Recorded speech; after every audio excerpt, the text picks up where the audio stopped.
All right, welcome back to Old Guy REI. Today, I have the privilege of chatting with a few really good friends. Cody Evers is with us from Wisconsin. You've seen Mikey on my channel before. Mikey's in Oahu, and Jason Calabasetta is in Chicago, and I'm in California. So we were just talking the other day and thought it might be helpful to talk about some of the things that we came across starting our journeys, and we're all fairly new to real estate investing. So I came up with a list of thoughts, and we're going to start with those and see where it takes us. First, the first thing I was going to ask was what got you guys interested in real estate investing in the first place? And maybe Cody, you could start us off. Yeah, thanks, Frank. Glad to be on. I think, probably 5 or 6 years ago, I was trying to figure out like what other I had besides, stock market or mutual funds. And it always kind of led towards the real estate. That's something that's always piqued my interest. So, and I knew I had to do something different than, stocks and mutual funds, because you need a lot of income in order to, maximize those out. So I kind of led towards the real estate side because there's things I could do there. So that's what kind of got me into it. Probably 6 years ago now. That's probably when I started. How about you, Jason? What got you interested in it in the first place? I was all kind of similar as Cody. I was all in the stocks, and that was my plan. Doing the numbers on it and stuff, it doesn't seem like it was going to work fast enough, and I want to be done within like 8 years. So I actually was in the FIRE groups, financial independence, retire early. And Dion posted something in there about his portfolio and stuff. So I started following him, and the rest was all history. Then I met all you guys and, a couple other people. That was it. Perfect. Yeah. And Mikey, how about you? Yeah, same. I started 4 years ago from a pain point where I would get a paycheck. Then after 1 week, I'd lose the paycheck. Then I'd be hurting for the next paycheck coming in. And I realized I got to do something about this. So went on the Dave Ramsey path, got out of debt, and then just started saving aggressively. Then started investing into, retirement accounts. Tried that for 4 years and then experimented with crypto, but I was still, looking down the barrel, 65, and I just knew that wasn't for me. So then I just pivoted to real estate, and being in Hawaii, I couldn't really afford anything with my salary. So that's when I met Mark, financial firefighter, and figured, give it a shot out of state. Okay. Yeah, it sounds like you guys all made me think of something that we're fortunate to have found, and we should probably mention all of the guys that have had such a huge influence on us. So Dion Talk Financial Freedom has been awesome, a huge help and a good friend.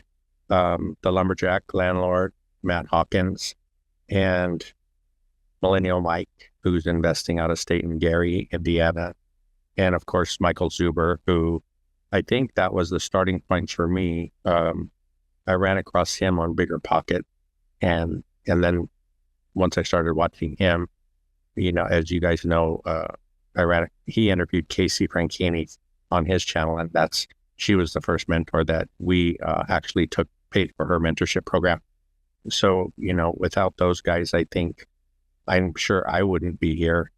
And I also started, like you guys just mentioned, you guys know my story, but I was kind of desperate to get some kind of retirement income started because I had never planned for it, being self-employed and just working every day, and didn't really have a plan until I was scared one day and decided I needed to do something. So, and like you guys, I think I started looking up the retirement accounts and funding them as much as I could. Starting later, they give you more options to dump more into those each year, but even that wouldn't have, it would have been something, but it wouldn't have been nearly enough to really have a retirement on. And you guys have heard me say that, I'm 60 now, and I obviously retiring early isn't really an option for me, but being able to retire comfortably now is going to be an option just because we were able to start and we have some cash flow coming in that we would, I mean, even if Cynthia and I were talking today, and right now it's between $2,000 and $3,000 a month cash flow. And if we hadn't even started, I mean, we would really be hurting. So, so that's why I'd been interested in real estate. I didn't know why, but it was just always in the back of my head that it could work. It could be a way out. And so I'm glad that we were able to try again after we lost all of our stuff back in 2007 and 8. Let's see. So I know, and if it's okay, I'll start this round because I'm going through losing everything, going through bankruptcy and all that. I think it was probably difficult. One of these days, Cynthia will get on here with us and talk about it.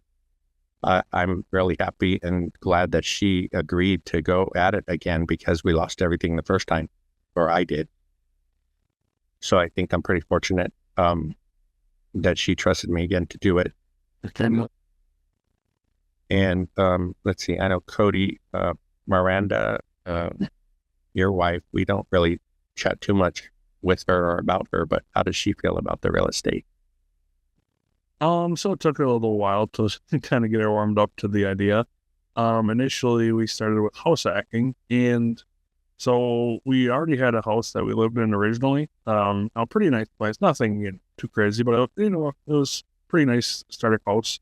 And we just started talking. It's like the only way we're going to be able to achieve our goals is if we do something to move the needle, and that was house hacking. So that's kind of where we got started. And it took her a while to get on board, but I think now over the years have gone, we've seen some of the results. We obviously have some hiccups along the way, but we can see where it's going. And I think that it just took a while. But she's been great and, willing to move. We've been moving a lot to get into that next house hack as we go. We're, on our fourth one. So it's definitely been a journey, but she's been great, been able to, really, help us out. She's takes care of the kids at home and been able to be the rock there. So to allow me to do kind of the rest of the stuff. And did you say she was a teacher? She was a teacher, but then she, this past year, after we had our second, decided to stay home. Okay. Yeah, that makes a sense for a lot of people. Instead of paying to have someone watch your child, that takes all the income for the second person. So that makes a lot of sense. And we're fortunate in that respect, I guess, because all our kids are older and we don't have that concern right now. And Mikey, you a long distance relationship. How does Cody think about what you're doing, or does she know what you're doing and why you're doing it? Yeah, we talk about things, and she says whatever it takes so that we can be together sooner. So she's pretty much on board for whatever I do, and I really appreciate that. So it's like, we're sacrificing now. She says I have to come see her at least once a year to go to Japan. So I said, okay, I'll do that. But if I do come out, then, we got to stay with your family, try to skimp and save as best as we can. So whatever we can do to sacrifice now, and then hopefully later down the road, it'll pay off. Yeah, that's good. I think what I've been thinking lately about things like that, because you talked the other day about, you want to go because you invest in Pittsburgh, you want to go there and check out properties, check out areas, meet some of the other investors in the group that have come around since we started, and hopefully going again to the ORAD event this year, and then going to Japan. I mean, those are three kind of expensive trips that could hurt the down payment for the next property a little bit. But, like people have been saying recently, and I think Cody, you said it well the other night, just about enjoying the journey, right? Don't just clamp down and don't spend a penny thinking it's going to get you to the next property faster, which it would, but at what expense? I guess, if you're miserable trying to save that down payment, then that's not helping either. So I thought about that too, because you guys know we were talking about going to St. Louis to check out our triplex and things like that. And Cynthia brought it up the other day that maybe she shouldn't go because that would save half the expense of going there so that we could, continue. And for us, getting a few more doors, the faster we could get a few more doors, the cash flow is going to help us, quite a bit. So that's something that we've been talking about recently. And then, so we all are we're all still really new. I think Cody and I probably started the earliest. We started buying in 2021 after re-education. And then were you about the same time, Cody? September of 2020 is when I bought my first place. Okay. Yeah. And then, Mikey, you started in late March of last year. Okay. So about a year. Yeah. Okay. And Jason, you're the newest. When did you close on your? A couple months ago, February 2nd. Yeah. And that's one thought that, one thing I've been thinking about too, is because, we have some other folks in the group that seem to be stuck in analysis paralysis, but you educated yourself for about 6 months and then took the jump, right? And I know me, I would have never done it if I kept focusing too much. So I just said, oh, we're going to buy it and figure it out as I go. That's what I'm doing. Yeah, that's great. So we're all pretty new at it so far. And I think that's one of the nice things that maybe some people who will watch this can relate. And did you guys have any concerns? Like, what were your concerns before you got started? Was there anything that held you back a little bit, Cody? I think the uncertainty definitely held me back a little bit, but there's a certain point where I was like, I just gotta do it, right? And then kind of learn as we go.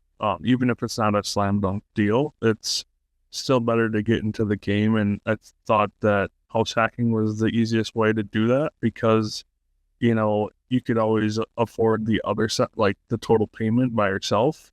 So living in it was a huge help for me because it was like slightly more than our house payment was when we first bought it, if we were the only one paying it. But after the other side paid, then we were, $400 or $500 net. So way less than what our typical housing payment was. So that's what kind of got us started. And I think the big jump for me was buying the first property that wasn't a house hack.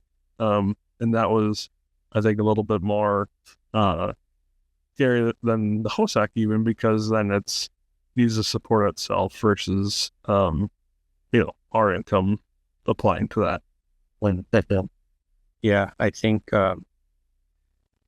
house hacking, learning about it from you guys and seeing some of the other people in the group that are doing it, we've actually discussed it too. And you know that part of our story where our primary is our biggest expense at like $3,000 a month. And I don't think it would have been an option before, but even Cynthia sees the benefits in it. And if you can find the right location, like Deanna always says, it doesn't have to be a side-by-side duplex. It could be two little houses on one lot or something where you're not attached to your neighbor. So she's even, would consider it because she could see how much it could save us. Yeah. And there's like when we first did it, we actually got more square footage of space, and like it was actually a bigger place on that second one, by square footage. It wasn't huge, but it's not like we downgraded. Like we weren't going to, live in a lower unit, right? So it was a side by side. We had our own space, own everything. So all we did was share a wall, and that was what we were comfortable with. I know some people have rent by rooms, but that's just something that we weren't willing to do at the time. Something I probably could have did when I was a lot younger, but as we have a family and all that stuff, we need our own space, and we're not willing to give that part up at all. How about you, Mikey? Was there anything, well, for you and Jason, from the outside, it doesn't look like there was anything holding you back, because in Mikey's case, you ran across Mark and he gave you contacts, and then what happened? Yeah, I always tell you guys, I should have followed more what Jason did, because he did it right. I went way too fast. I rushed into things. And as soon as I know it, I'm contingent on a property. I'm like, what do I do now? And then that's when I'm scrambling. I'm learning from the REI Avengers, and it's like pretty much you're just jumping into molehill, and just trying to climb your way out, because you're always facing all these challenges. But it's true, once you just get over that first one, then it's like that second one is a lot more easier, because you've been through everything. So it's a lot less challenging that second time around. With Jason, I didn't know you very long, Jason, and I think we talked a little bit, and then you got your property, and you can chat about that in a minute. But after I realized that you had only really been studying or learning for 6 months, I was surprised at how fast you moved. And what did you end up buying? A fourplex. I did that because Millennial Mike, I was looking in Gary, because it's not as expensive to get started. He's like, well, you should really start with the fourplex. So I put in a search for a fourplex with my agent here and in Chicago and in Indiana. And she sent me the one. I'm like, wow, that looks really nice. The numbers worked. I'm going to put an offer in. That was my first offer, and it got accepted. And then I was very nervous. But everything so far has worked out well. And the thing that really sold me on it, like that was holding me back, was I had like $130,000 saved up for it. And I could put that in my stocks, and I know it'll grow. But then Dion said, you're not really moving it from a bank. To get rid of it, you're moving it into a building, so it's still there. And that's what that helped me get through it and buy it, basically. Yeah, and I think the fact that we're all into long-term buy and hold, looking at it that way helps too, because if the property values did dip a little bit or something like that, you're planning on holding it for a long, long time. It's going to recover, just like the stock as well, right? So, I think that was a good bet. Can't touch the stocks until you're old. That's why part of the reason I got into real estate, because I don't want to wait that long. Yeah, and that's another. We were going to get into mindset and things that we've learned here in a minute, but that's something that I realized that after listening to the guys, talking. You can have $1 million in stocks, and it doesn't do you any good until you're old enough to pull it out. And then you're going to pay taxes on it, depending on what kind of accounts you have it and things like that. So that's a great point.